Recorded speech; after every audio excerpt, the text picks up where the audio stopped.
Today's video is sponsored by NordPass, Ian. We've all been frustrated at not being able to remember passwords. You've been, right? All the time. All the time. Or the password you want is saved on another device somewhere. That's not convenient. Well, NordPass takes the stress out of remembering your passwords and provides secure access to your online accounts. It syncs all your devices and platforms you use. And right now, you can get 50% off a 2-year plan, plus an additional month for free when you go to nordpass.com/CUPodcast or use code CUPodcast. NordPass is powered by NordVPN's experienced cybersecurity professionals, so they have experience in this. It features autosave and autofill. It'll log into your accounts with just a few clicks. Convenient. No need to remember anything. There's a password generator, so if you want to create a complex, secure password, it will do the work for you, and then it will store that information so you never need to remember it. There's an extra layer of protection for your passwords since it's separated from your browser's infrastructure. It's not connected to your browser in any way, shape, or form. There's a section for keeping notes if you need to remember anything. You remember those beats you were going to buy. Yes, and NordPass remembers all of your credit card details, and it will recognize suspicious websites so you don't accidentally reveal your sensitive information. Very nice. User-friendly NordPass apps and extensions are compatible with Chrome, Firefox, Opera, and Edge, plus there are native iOS and Android apps. Or you can get the desktop app. It's your choice. And there's award-winning 24-hour, 7-day customer support and risk-free 30-day money-back guarantee. So you can try it out, see if you like it. Again, to get 50% off a 2-year plan plus 1 additional month for free, go to nordpass.com/CUPodcast or use code CUPodcast. Ian, what's going on? We have a Netflix announcement, it looks like. We do. So Dragon's Lair is back in the news again. We covered Dragon's Lair a few years ago, I think. Twice. I think like they were trying to kickstart a new movie. They were trying to kickstart enough money to make the proof of concept short film to pitch to make an animated movie. I love Dragon's Lair, but that's a mess. We talked about we talked about the bizarre. Like there was like a local theater group that was doing the promotional video, and it was really just had nothing to do with Dragon's Lair. Yeah, it was very strange. I guess it was Don Bluth's pals.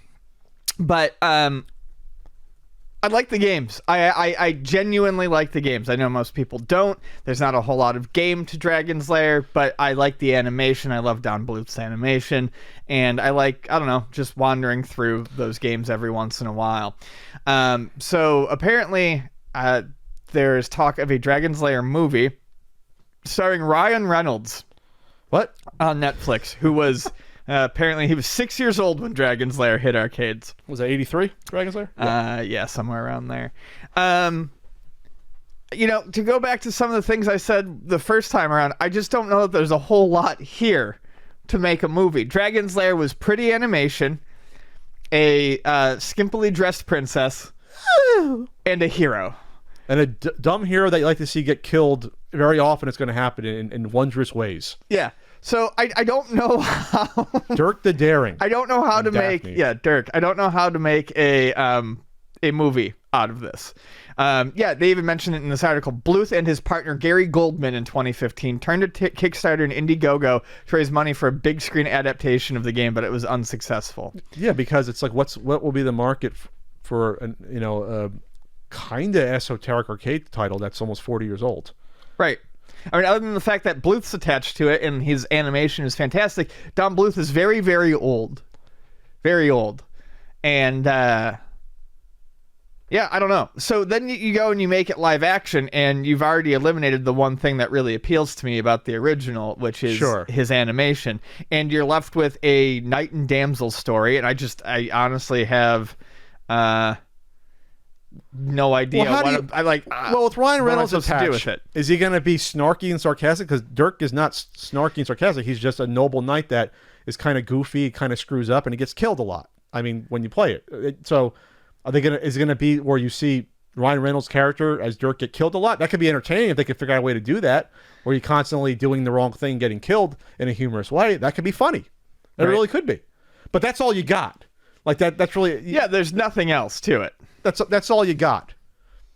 I mean, but we don't have to worry about, like, this would bomb if this came out probably in theaters, but it's Netflix, so it doesn't matter. They put up the money, it gets made, we all watch it, We're gonna all watch this and comment on it when it comes out. I'm just wondering why Netflix decided that this was a good idea. Yeah, I have no idea. And I also thought, like you said, I thought Ryan Reynolds was. He's not the guy choice. I would pick for this. You want to pick someone. You want to play this like a Leslie Nielsen in Naked Gun, where you play it straight and earnest, but it's goofy and things happen. You know who would be good as a Dirk in that way? John Hamm. Oh yes, John Hamm could be a very good Dirk. Play it real straight. John Hamm would make a damn good Dirk. I love John Hamm. Yeah, so do I. He would be great, and he's got the sense of humor. Right, exactly. He's got the look, but he's also got that sense of humor that I think would make him good for that role. Start the hashtag John Hamm for John Hamm for Dirk the Daring. Ham for Dragon's Lair. 2 M's on the ham there. Yeah, 2 M's on the ham. So yeah, this is going to cost a ton of money to do something like this. Now Netflix did have their Ryan Reynolds movie. The Michael Bay Ryan Reynolds movie that came out, it was not good. I turned it off after like 30 minutes. I didn't watch it. It was just over the top. It opened with a car chase scene that was like 20 minutes. Yeah. And it was like overly violent and everything. I was just like, this is nuts. 6 Underground. Oh, that's it, yeah. That came out, and that was something that probably would have done okay in theaters, and it went directly to Netflix. What was the budget on that? $150 million for a Netflix movie. Holy shit. Wow. So they're not screwing around, Netflix. I guess they can afford it. What's weird about Netflix is that they don't release their numbers for who watches what, even to reportedly to like the stars of the stuff that are in it. They don't tell them how it did. It's like a trade secret to Netflix, and when they know how popular this stuff is. Yeah. Obviously, if they cancel something, no one's watching it, but since they're not making money directly off people watching a particular thing, they must have their own algorithm to realize, well, this was worth the money or not. But $150 million for a Michael Bay movie for Netflix, holy shit! That I'm not sure got much fanfare at all. Yeah, I guess they got the money to play with, and I guess they feel that they feel the heat of like Disney Plus and these other, they have to keep people on the platform by doing this. I did see the Mark Wahlberg. The Spencer for Hire sort of reboot remake, Spencer Confidential. It was pretty good. Yeah. It had Winston Duke in it. Good old Winston Duke from Black Panther. I never watched Spencer for Hire as a kid. I remember seeing the commercials, but as a sidekick there, and it was entertaining for an hour 40 minutes. I was like, okay, this is great. Nice. That probably didn't cost $150 million. It didn't have that much going on in it. Only got 6.2 on IMDb. Yeah, it's like a 6 out of 10. It's better than average. It was fine. But now Netflix is trying to make this play of, we got to do these big sort of movies that would potentially come out in theaters. Right. But But 6 Underground, I had to turn it off. I just had to. I also had to turn off as an aside, and I gave it a chance. You're already tired from this podcast? It was on, I just installed my, Fire Stick. It was free on Prime, was the new the Jay and Silent Bob reboot movie. I got through it because I'm an old school Kevin Smith fan. But wow, that was a little rough to get through. And I like Kevin Smith, but oof, it was a little rough to sit through that. I mean, the first Jay and Silent Bob movie was nothing back. but fan service. And this was... It was fun to get high and go see it in the theaters, but I never needed to see it again. Well, this was a more mature version of it, because there's still cameos to get all the old characters back. Matt Damon gets back. He has a short little cameo as Loki. From Dogma, you get the Affleck character in there. You see what was her name from Chasing Amy? Is it Joey Adams? Was her Joey name? Lauren Adams? Joey Lauren Adams. She's in it. So you see all the characters back, but the story's paper thin. But it's all about Jay Muse. He actually did a pretty good job. Finds out he had a kid from Shannon Elizabeth in Jay and Silent Bob Strikes Back, long lost daughter. But the daughter is played by Kevin Smith's daughter, so it's a little weird when you realize that. So they're having emotional scenes, but it's really...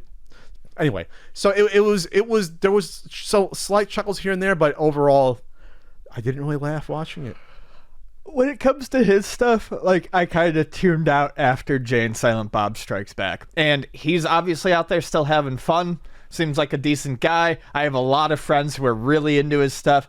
That's cool. I kind of fell off of it. Now I'm afraid to go back and watch Mallrats. I own it. It was one of the first DVDs. I watch it every once in a while, and it's still good. It's still okay. It's still good. So the first trilogy is still good. Clerks, Chase. Actually, I never much cared for Chasing Amy. You didn't like it? That was like his serious film, basically. Yeah, then. Everyone liked it. I didn't much care for it. It wasn't because it was serious. I just didn't like the movie that much. I thought it was okay. I haven't probably watched it in 20 years. In the grand scheme of things, it's fine.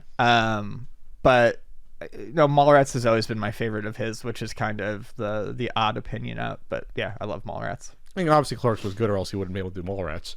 It was fun, and Mallrats is close to my heart because it featured things that I actually went to. So I was like, it's Clerks was good. Dogma was cute. Jay and Silent Bob was fun. I mean, that's really all I got to say about him. One thing I remember about Jay and Silent Bob is that it like came out right after September 11th, or right around there, so it was a weird time to see something like that. That's what I remember. It was September 2001 when that came out. But I thought he was going to be done. I thought he had a certain number of movies he was going to do. Dogma was supposed to be his last one. Really? Dogma was supposed to be his last one, from what if I'm remembering correctly. Jay and Silent Bob Strikes Back, I think, was the like, okay, we're gonna go out on like a fun note, like a more fun note. Then he started doing weird stuff and he did like Cop Out. I think Dogma was supposed to be. I think Dogma was supposed to be the last of the View Askewverse? View Askew universe. Gotcha. Yeah. And then I think he ended up doing Jay and Silent Bob Strikes Back. And then he was only supposed to be. He was not going to stop doing movies, but he was going to go and do other. See, like, I thought he had a certain number of movies. I thought he was almost like Tarantino said, I have a certain number of movies. I mean, that's it. I thought I heard him say that. No, I don't think it was that. I mean, if he said that, I didn't hear it. It was always that the View Askew universe was supposed to be done after Dogma, and then he really threw that to shit with Clerks 2, and then Clerks. I think there's a Clerks 3. I like Clerks 2. I like Clerks 2. That was probably me the highlight out of what. But by the time I finally got around to seeing it, I actually enjoyed Clerks 2. I did not expect to enjoy Clerks 2 Oh my God. at all. Clerks 3 and Twilight of the Mallrats are coming out. I knew there was a Clerks 3 coming. Honestly, I always thought it had come out. So I guess he's got 2 more in, or maybe he. And there was always a joke about. There was always, I thought, a rumor about Mallrats getting a sequel as well. Well, at the end of Mallrats, I think at the end of Mallrats, they said coming soon will be because they have. No, at the end of Mallrats, it says find Jay and Silent Bob and Chasing Amy. It did say that? Yes. What was the one that I thought one of them said Clerks 2 or something like that? No, it shows Jay and Silent Bob walking down the street with a monkey in between them. They're holding they're holding the hands of the chimpanzee. Which they referenced in this movie. They actually referenced it. And it says Suzanne. Catch them in Chasing Amy. Okay. Let's see. He's done a few other ones like Yoga Hosers, Red State, Cop Out, which was supposedly horrible because Bruce Willis was a wreck to work with. Zack and Miri Make a Porno. I forgot he directed that. Jersey Girl, infamously, he directed. Yep. So all right, I'm there for Clerks 3 because Rosario Dawson's in it again. I'm there for any of it, and she was in this one as well. She was the wife of the Shannon Elizabeth character. It was just nice to see him. He got everyone back from all his movies. Everyone likes Kevin Smith enough to come back and do these cameos. Yeah, even like his exes. Like Joey Lauren Adams and him were like a serious. That's right, they were a serious thing for years. And she still comes back and does this. So yeah, good on Kevin Smith. There you go. He's got a good podcast there.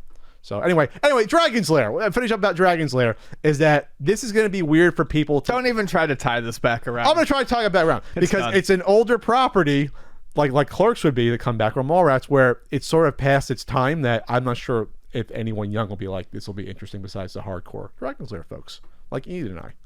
More Ian.